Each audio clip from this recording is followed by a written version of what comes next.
दूध पीने की लत मत लगाओ, दारू की लगानी नहीं पड़ती, ऑटोमेटिक व्यवस्था है।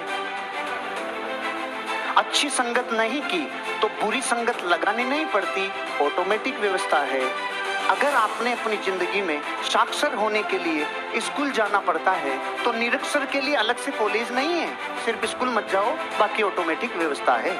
जिंदगी में जब ये दिमाग बुरे दृश्य देखने लग जाए, बुरी कल्पनाएं करने लग जाए, इस दिमाग को स्वतः ही विध्वंस दिखने लग जाए, सृजन से दूर हो जाए, सही संगत से दूर हो जाए, तो बुरे दृश्य देखने के लिए ताकत नहीं लगानी पड़ती, ऑटोमेटिक व्यवस्था है।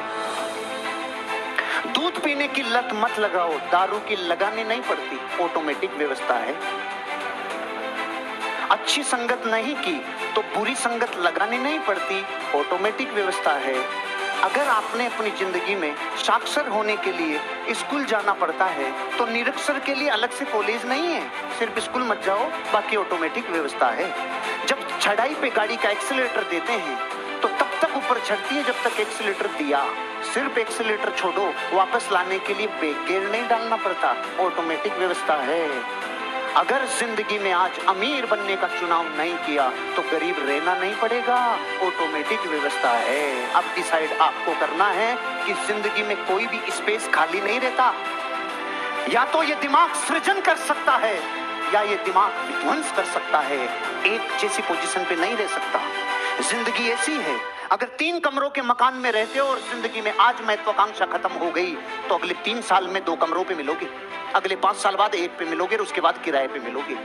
जिंदगी का नाम है खींच के ऊपर ले जा, नहीं तो वापस बिना ब्रेक गियर डाले आएगी। अगर जिंदगी में अच्छी कल्पनाएं नहीं की, अच्छे सृजन नहीं किए, सपनों को अच्छी दिशाएं नहीं दी, तो दिमाग जो परिदृश्य करेगा वो कयामत ढाएगा, बुरे बुरे दृश्य लाएगा, बुरे बुरे ख्याल लाएगा। अगर आपका दिमाग डर की तरफ चला गया, अरे बिकेगा कि नहीं बिकेगा, मेरा फिर क्या होगा कि नहीं होगा, अरे यार दुनिया में तो लोग ले ही नहीं रहे दिखते रहे, कोई लेता ही नहीं दिखता है, अरे नहीं होता दिखता है, मेरे से तो नहीं होता दिखता है। अगर एक बार डर ने आपको जीत लिया, डर ने अगर आपके ऊपर कब्जा कर लिया, तो ध्यान रखना ये माइंड ऐसे चित्र प्रस्तुत करेगा जैसे हॉरर मूवी चल रही हो, जैसे दुनिया में कोई भूतों की पिक्चरें चल रही हो। सपने भी ऐसे आएंगे कि कोई प्लॉट नहीं ले रहा, सपनों में भी रजिस्ट्री कैंसिल होती हुई नजर आएगी, सपनों में भी लोग ऐसे बोलते हुए नजर आएंगे, सपने भी भयंकर आएंगे। क्यों?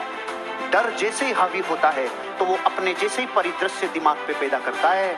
इसलिए ध्यान रखना, जो डर गया वो मर गया, डरना नहीं, क्योंकि डर के आगे जीत है, डर के आगे जीत है। ये बात विज्ञापन में तो कुछ सालों पहले आई है, हजारों सालों से इस देश की फिलोसॉफी कह रही है कि जिंदगी में जो डर से जस्ट ऊपर पार कर गया उसको जीतना एकमात्र जिंदगी में चारा मिलता है। इसलिए डर को जीतो, ये डर मत डरना। अमेरिका में जब पूरा अमेरिका निराशा और त्रासदी से गुजर रहा था, तब वहां के रूजवेल्ट राष्ट्रपति ने बोला, मुझे सिर्फ एक ही बात का डर है, डर का ही डर बचाया, कोई डर ही नहीं बचा। डर का डर मतलब उनको एक ही डर था कि कहीं लोगों को डर नहीं सताए। अगर ये डर से अमेरिका उठ गया, इतनी सी लाइन से अमेरिका ने हजारों वर्ष आगे की तरक्की कर ली थी, पूरे अमेरिका में लहर चल गई थी एक आदमी के किस्म से। डर का डर निकाल दो, डर का डर निकाल दो।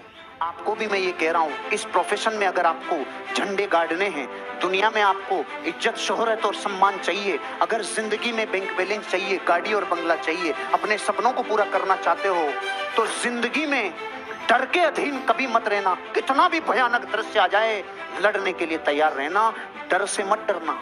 ये 39 साल का आदमी जिंदगी की पीक को देखा था, पीक से सीधा जीरो। उस टाइम में गालियां दे सकता था प्रकृति को, परिस्थितियों को, लोगों को, ऑर्गेनाइजेशन को।